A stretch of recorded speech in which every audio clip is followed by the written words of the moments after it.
anaotuambia Warumi 8:35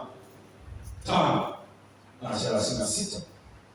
Neno la Mungu linasema, ni nani atakayetutenga na upendo wa Kristo? Je, ni dhiki au shida au adha au njaa au uchi au hatari au upanga? Kama ilivyoandikwa ya kwamba kwa ajili yako tunauawa mchana kutwa, tumehesabiwa kuwa kama kondoo wa kuchinjwa. Lakini katika mambo hayo yote tunashinda na zaidi ya kushinda kwa yeye aliyetupenda. Bwana Yesu asifiwe sana. Lakini katika hayo mambo yote anaweza kuyataja.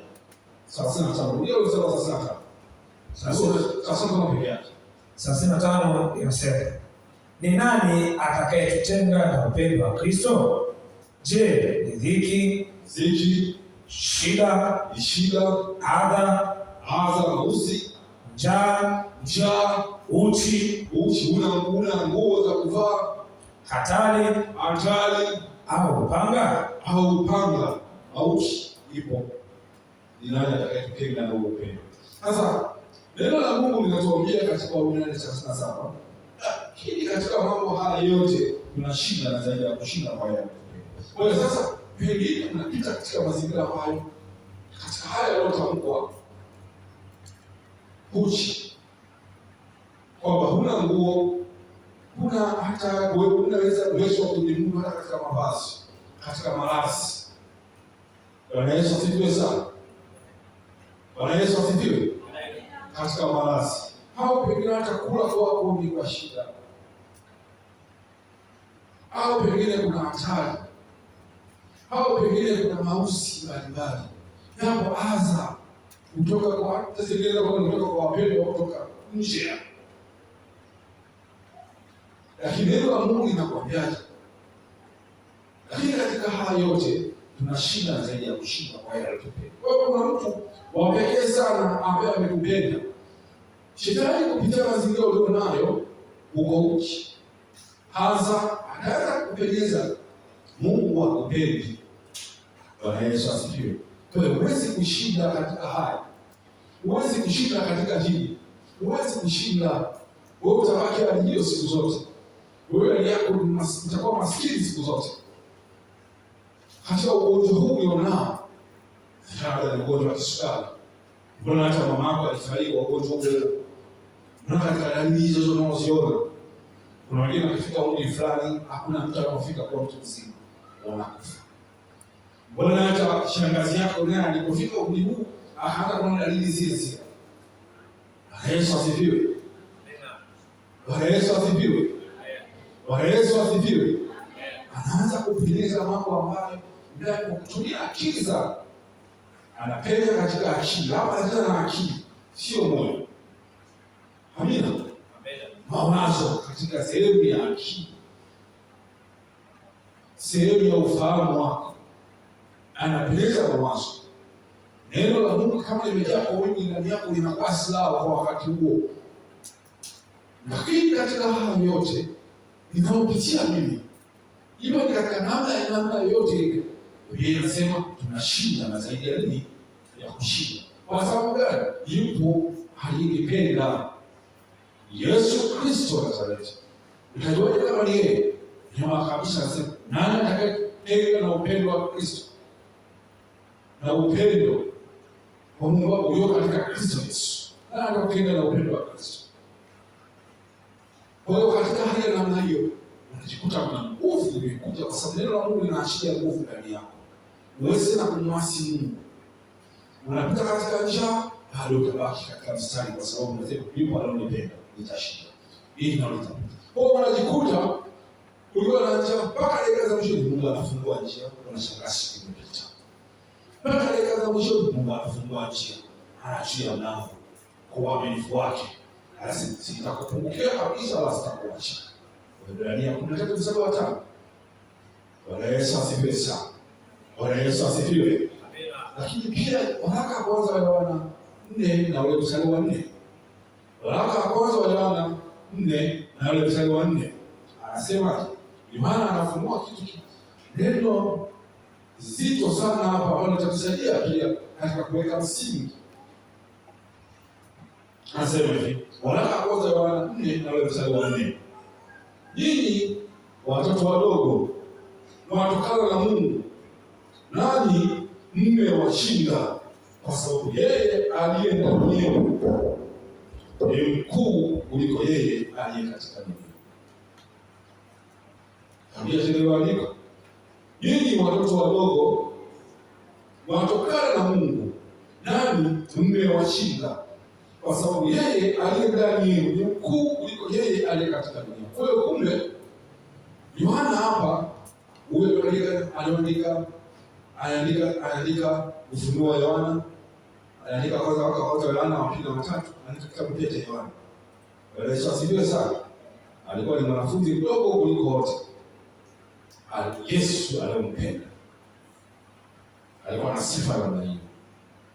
Kwa hiyo sasa anawaambia, anatuambia bwana hata sisi. Yeye watoto wadogo anawaambia mwatokana na Mungu, naye mmewashinda. Na kwa nini mwashinda? Kwa sababu yeye aliye ndani yenu ni mkuu kuliko yeye aliye katika dunia. Yohana alikuwa anatumia lugha ya watoto wadogo. Haikuwa na maana kwamba wale walikuwa watoto wadogo kiumri peke yake. Inawezekana kabisa kwamba kuna baadhi ya watoto wadogo walikuwa pale, lakini alikuwa anatumia lugha ya baba wa kiroho, kwamba sisi watoto wadogo ni familia ya Mungu ndani yetu, ni familia ya Mungu. Kwa hiyo nyinyi watoto wadogo, Bwana Yesu asifiwe sana. Anaendelea mbele, anasema watokana na Mungu. Sisi tumezaliwa, anaanza kurejea.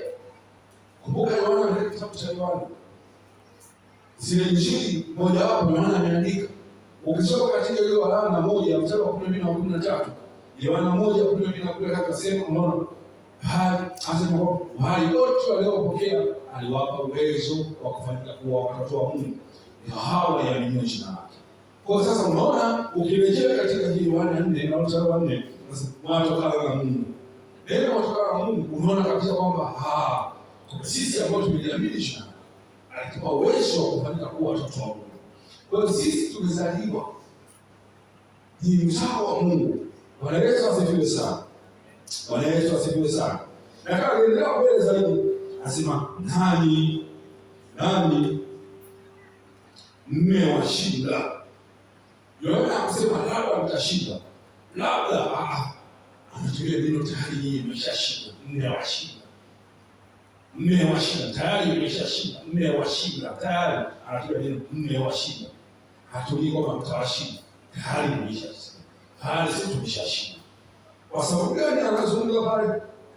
Anasema hivi, kwa sababu yeye aliye ndani yenu ni mkuu kuliko yeye aliye katika dunia. Aliye ndani yenu ni nani?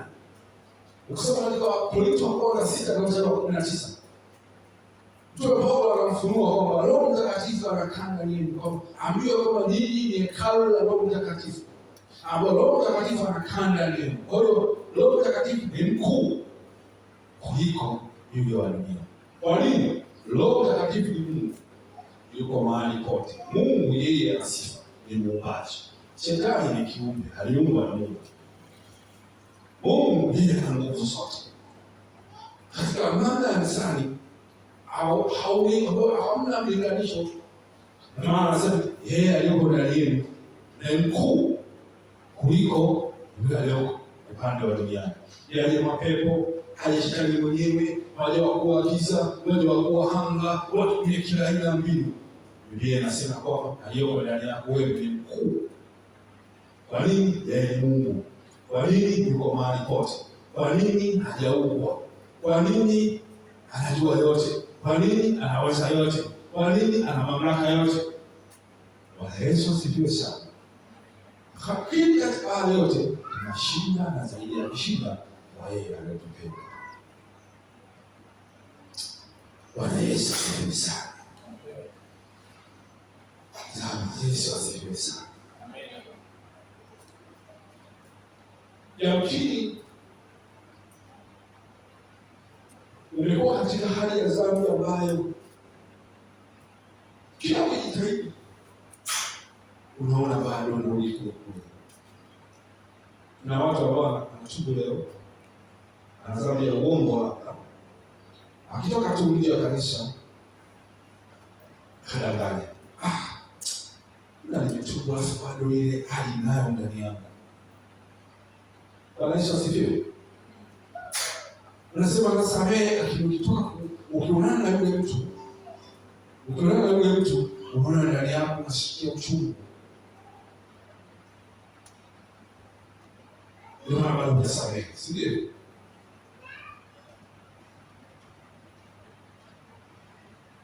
Vile unaanguka katika zinaa, kwa kila ukienda hatua unadondoka. Ndani yako shaka kuweka uweze kushinda dhambi. Uweze kushinda, wewe utashinda. Wewe uweze kushinda. Anaanza kujiona na wewe, kumbe wewe ndani yako, kumbe maisha yangu haya. Wale wanaoshinda wengine ndani wengine sio huyu. Wengine wanaenda mbali zaidi, wanasema hakuna mtakatifu duniani. Wewe sasa unaanza kuishi holela, sawa tu. Ukikubaliana na hiyo hali. Bwana Yesu asifiwe sana. Bwana Yesu asifiwe sana. Neno la Mungu linasemaje? Neno la Mungu linasemaje? Ukisoma katika Warumi 6 na ule mstari wa 14. Kwa maana dhambi haitawatawala ninyi kwa sababu hamko chini ya nini? Chini ya sheria, bali chini ya neema. Kwa maana dhambi haitawatawala ninyi kwa sababu hamko chini ya sheria, bali chini ya neema. Kwa sisi tuko chini ya neema, dhambi haina nafasi ya kutawala. Ni shetani. Dhambi imeandikwa, dhambi haitatawala mimi kwa sababu mimi tayari nimeshakombolewa. Mimi tayari ni mali ya Yesu. Mimi tayari ni mzao mteule. Mimi tayari ni wa Yesu. Dhambi haitatawala ninyi kwa sababu kwa chini, bali chini ya neema katika Kristo Yesu. Hata alete mawazo na ndani. Bwana Yesu asifiwe sana. Ukisema namna hiyo ndani yako, tembea kwa ushindi. Tembea kwa ushindi. Tembea kwa ushindi. Tembea kwa ushindi. Yohana 8:36 anasema, Yohana 8:36 anasema, basi mwana akiwaweka huru, mtakuwa huru kweli kweli. Basi mwana akiwaweka huru, mtakuwa huru kweli kweli. Bwana Yesu asifiwe sana. Bwana Yesu asifiwe. Maana akiwaweka huru, mnakuwa huru kweli kweli. Neno la Mungu linakwambia kwamba endapo Bwana Yesu mwenyewe amekuweka huru, amekusamehe dhambi, basi wewe uko huru. Hata mawazo yanapokuja wewe, mimi sio huko tena. Utaishi sawa sawa na mapenzi ya Mungu. Utaishi kwa maana ya kumpendeza Mungu yeye peke yake. Bwana Yesu asifiwe. Ndipo tunapoweza kumshinda huyu adui. Amina. Amina. Kuna wakati mwingine watu wengine katika mazingira ya nyakati tofauti anajiona kama kazalauliwa hivi. Katika familia, hata kwa sababu ya hali aliyonayo, ndio kwa sababu hata shule labda pengine hajaenda sana, anaona kama labda alienda shule na thamani kubwa kuliko yeye.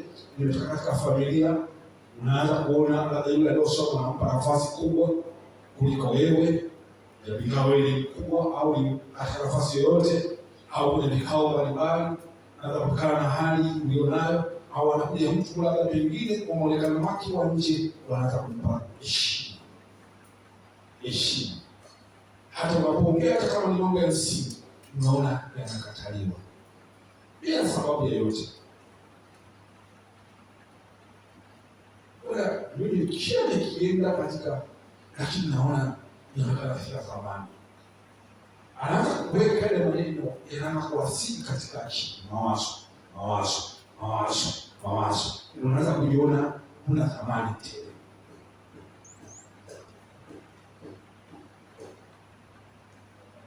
Bwana Yesu asifiwe sana. Misali anasema kwamba yule mtu anayemtumaini Bwana ni bora kuliko utajiri.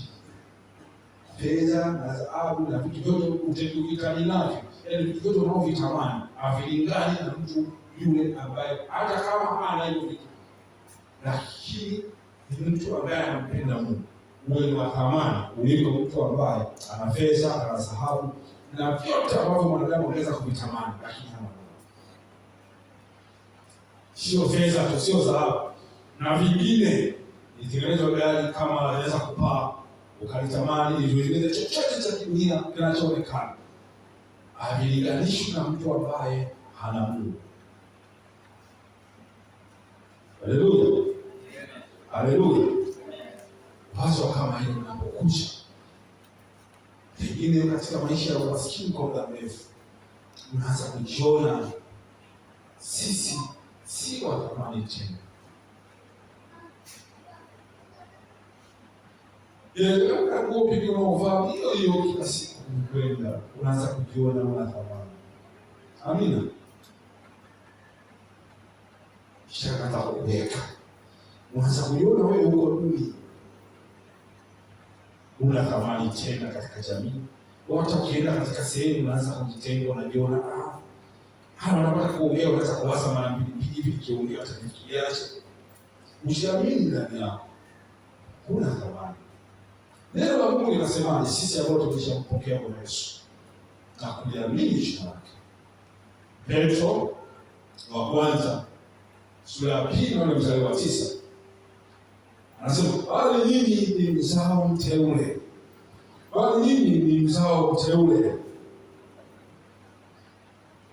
ukuhani wa kifalme, taifa takatifu, watu wa milki ya Mungu. Anasema si watu wa kawaida. Ajalishi ni uchi, ajalishi na njaa, ajalishi na mazingira aina yoyote, anasema mimi bali nyinyi ni mzao. Ametueleza neno mzao, mteule, mzao. Nini maana ya mzao? Mungu ametuchagua, si kwa sababu ya matendo yetu sisi, bali Mungu ametuchagua katika wengi unaowaona. Wako wengi duniani, lakini bado hawajapata neema hii. Kwa mimi ndio napata neema, wewe unapata neema, unaitwa mzao mteule. Wewe ni wa thamani sana. Kwa sababu gani? Mungu amekuchagua wewe katika wote, si kwa sababu ya matendo yako. Kama katika matendo inaweza kuwa na matendo mabaya au ndio na matendo mabaya kuliko ambao bado wako nchi hawajampokea, lakini Mungu katika wote akanichagua mimi, ni kwa neema yake, si kwa sababu ya matendo yako. Kwa mimi ni wa thamani mno, mimi ni mzao mteule. Bwana Yesu asifiwe sana. Bwana Yesu asifiwe sana. Ukuhani wa kifalme. Kwa nini ukuhani wa kifalme? Ili nina nafasi ya kumkalia Mungu wakati wote ninapomwita yeye yupo. Ninapotembea yeye yupo. Nikizungumza jambo yeye yupo. Nikienda yupo ndani yangu. Bwana Yesu asifiwe. Ukuhani wa kifalme. Sasa mfalme anapotembea, basi mimi ukuhani wa kifalme ninaweza nikamkaribia, naweza nikamshirika naye wakati wowote, wakati mtu mwingine ana hiyo nafasi. Taifa takatifu. Taifa takatifu ni maana yake watu waliotengwa kwa ajili ya kusudi la Mungu. Inatupa wito wa kuweza kuishi maisha ya kumpendeza Mungu. Bwana Yesu asifiwe. Maana Mungu anatutathmini na kutuheshimu. Watu wa milki ya Mungu. Mimi ni mali ya Mungu, wewe ni mali ya Mungu. Wewe si tena mali ya shetani. Wewe ni mali ya Mungu. Afanye tena vile tunavyotaka, tunafanya kwa ajili ya Mungu. Kwa hata wazo linapokuja na yote hauna thamani. Rejea neno la Mungu linasema wewe ni mzao mteule. Ukuhani wa kifalme, taifa takatifu, watu wa milki ya Mungu. Amina. Thamani yetu sisi haipimi kwa watu wanapotuona, haipimi kwa mazingira yetu tuonayo, haipimi kwa namna yote tunayopitia, bali inapimwa kwa uaminifu wa Mungu mwenyewe aliyotuchagua na kutupenda, akatuhamisha na kutuketisha katika ufalme wa mwana wa pendo lake. Wakolosai 1:13. Mimi ni mzao mteule sana. Petro wa kwanza 2 na mstari wa 9.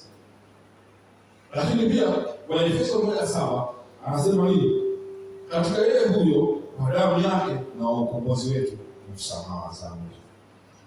Kwa hiyo kumbe thamani yetu sisi ilikuwa pale msalabani. Una thamani mbele na thamani kubwa kuliko wewe. Unajua haya maisha yanakupita tu. Umeshamuona mtu akifa anaondoka na vitu.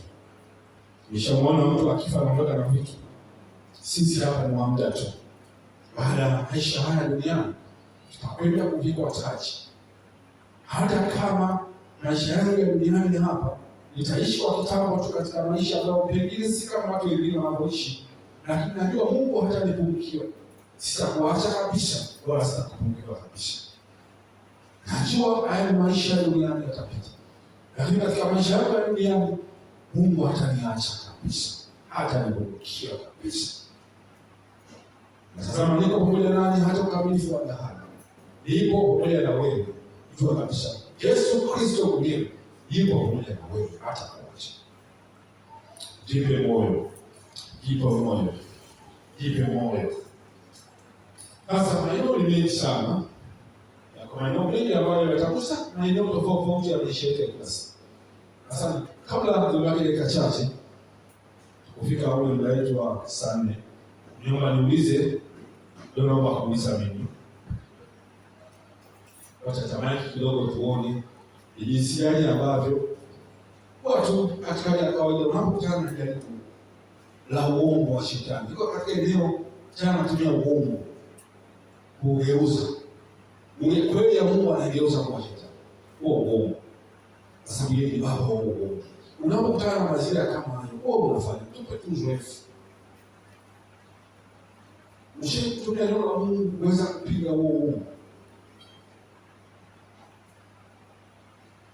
Tuambie hata mtu yoyote tu anataka tuambie unakutana na jaribu fulani. Wewe unafanyaje? Karibu. Bwana asifiwe. Amina. Bwana asifiwe sana. Amina. Mimi ninapokutana na jaribu, cha kwanza huwa ninaomba Mungu anipe ujasiri, sababu ninapokuwa jasiri nina uwezo wa kutokusikia kitu chochote nikamwamini Mungu kwamba yupo. Bwana Yesu asifiwe sana. Mtumishi wa Mungu anasema, labda nimuulize tena samahani. Ujasiri unatoka katika nini? Katika mawazo yako? Ujasiri wangu unatoka katika neno. Ujasiri wangu unatoka katika neno. Amina. Katika neno. Naomba mwingine pia najifunza. Hata niulize tuna swali. Kuna jaribu ambalo unaweza kupita likakuangusha.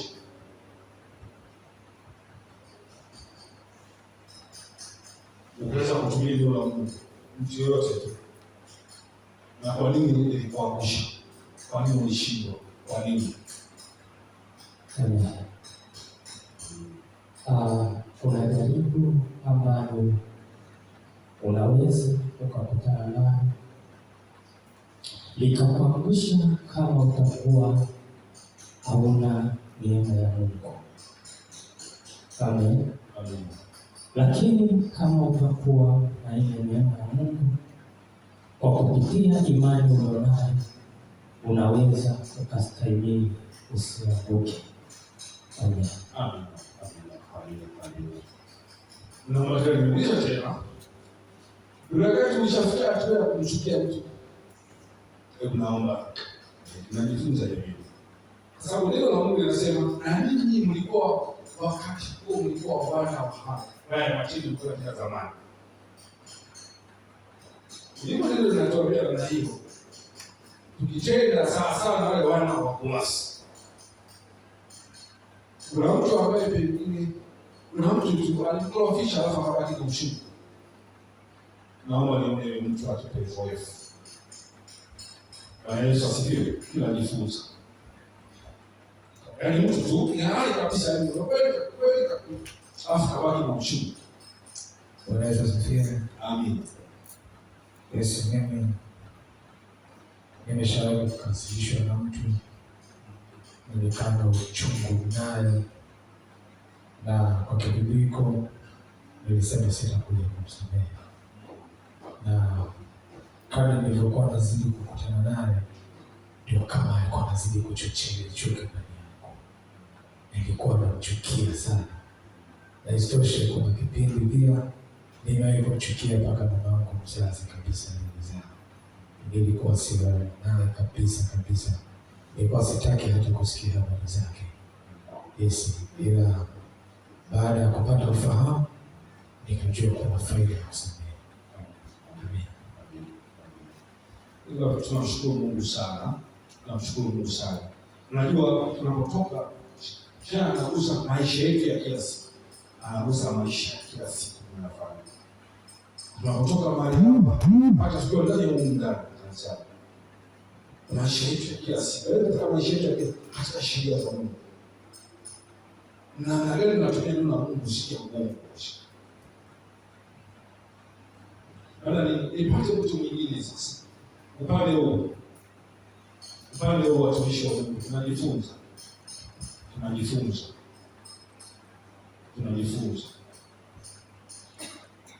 Ndio kwa mbele tutaje kuna zaidi uongo wa shetani. Tunajifunza mtu mwingine uongo wa shetani. Nataka maisha yako binafsi, ni maisha yako. Tunajifunza ni maisha yako. Bwana Yesu asifiwe. Amen. Kwa naomba rudi kidogo. Amen. Ana swali? Nilikuwa naomba urudi. Okay. Alikuwa tunajifunza kipengele kimoja tu. Hata kipengele kama nani katika neno la Mungu. Ndio kipengele cha kwanza tu. Juu ya habari ya uongo wa shetani anautumia. Neno la Mungu linaweza likafungua uongo wa shetani. Ni kwa jinsi gani neno la Mungu linaweza kuwa silaha kwetu zidi ya mashambulizi. Hapo tunajifunza kwamba ni kwa namna gani pengine utaka changamoto shetani aliweka wazo ambalo litakufanya wewe usirejee neno la Mungu ukakuta umemsikiza yeye. Amina. Sasa ukimsikiza yeye na wasi Mungu. Sio? Ukimwasi Mungu ina maana ulikuwa mtumwa. Shetani amepata kile alichokuwa anataka kutoka kwako. Mzee pale ametoa mfano kwamba kuna wakati alikuwa anamchukia mtu, tena akatoa pale na baba yake. Au mtu mwingine kila kimwona ndio chungu unaongezeka zaidi kama wanawake. Shetani alikuwa anatumia usimsamehe. Alafu analeta ile matukio ya kufanyia na ule ubaya. Au wanasema hesabu mambo yote kwa kama mavi. Je, tupe uzoefu kidogo kama kuna simu ya kushikwa na kutumia neno, tunajifunza namna kutumia neno dhidi ya uongo wa shetani. Kuna sehemu unashika kitu. Ukaona hapa kwa kweli nilishindwa. Na tunajifunza sasa siku nyingine inapotokea hivi, kwanza unatumia neno la Mungu. Neno la Mungu linasema hivi. Alafu unaanza kujiamini, unaanza kuitii. Amen.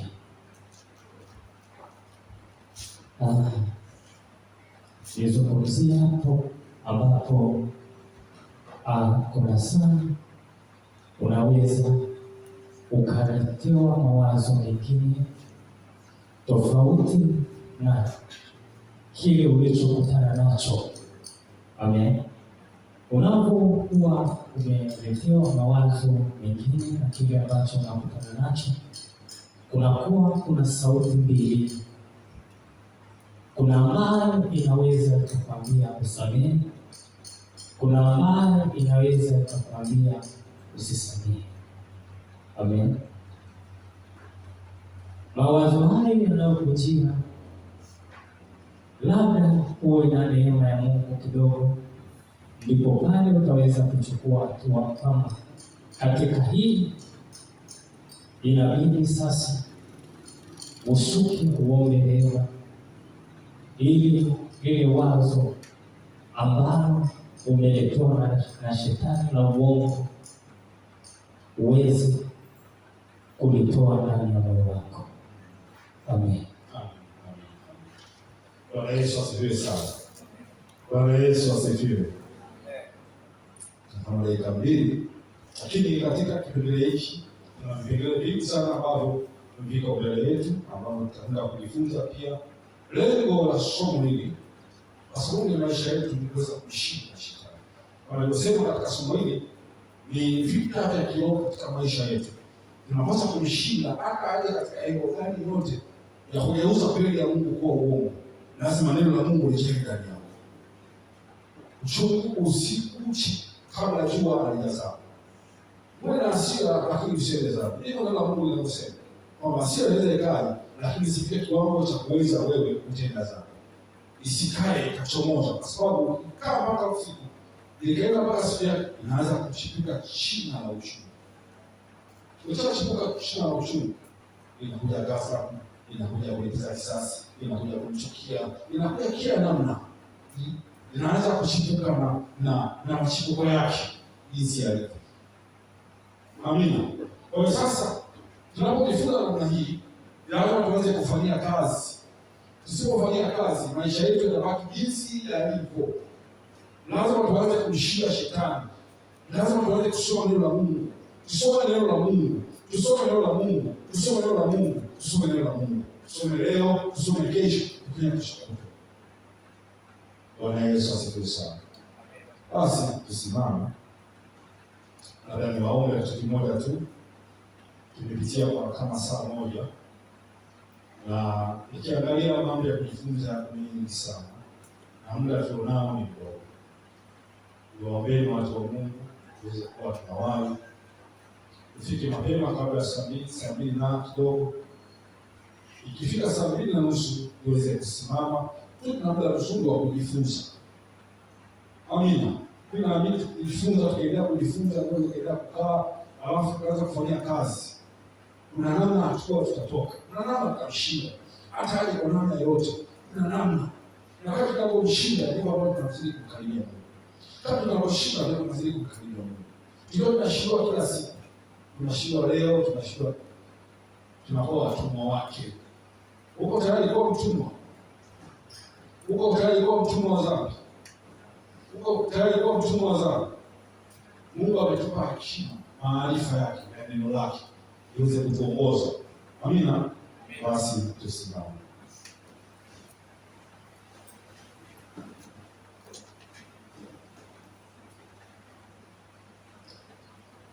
Sema maneno haya. Yesu, sema kwa kumaanisha sasa. Sema kwa kumaanisha. Yesu, niko mbele zako. Kwa uwezo na akili zangu siwezi. Naomba unisaidie. Uweza kulisoma neno lako. Ikae ndani yangu. Ili niweze kufichua kila uongo wa shetani atakaogeuza kweli ya neno lako ili niweze kukuasi wewe. Naomba unipe nguvu, unipe neema ya kushinda kama ulivyoshinda wewe Yesu. Katika majaribu yote nisikuache, nisikuasi na kuomba Yesu. Acha Roho yako Mtakatifu aniongoze kila hatua, maana bila wewe mimi siwezi. Mimi siwezi. Nakupenda Yesu. Nakupenda Yesu. Nakupenda Yesu. Nakupenda Roho Mtakatifu. Nakupenda Roho Mtakatifu. Nisaidie. Amen. Tumpige Yesu. Tunaendelea tu na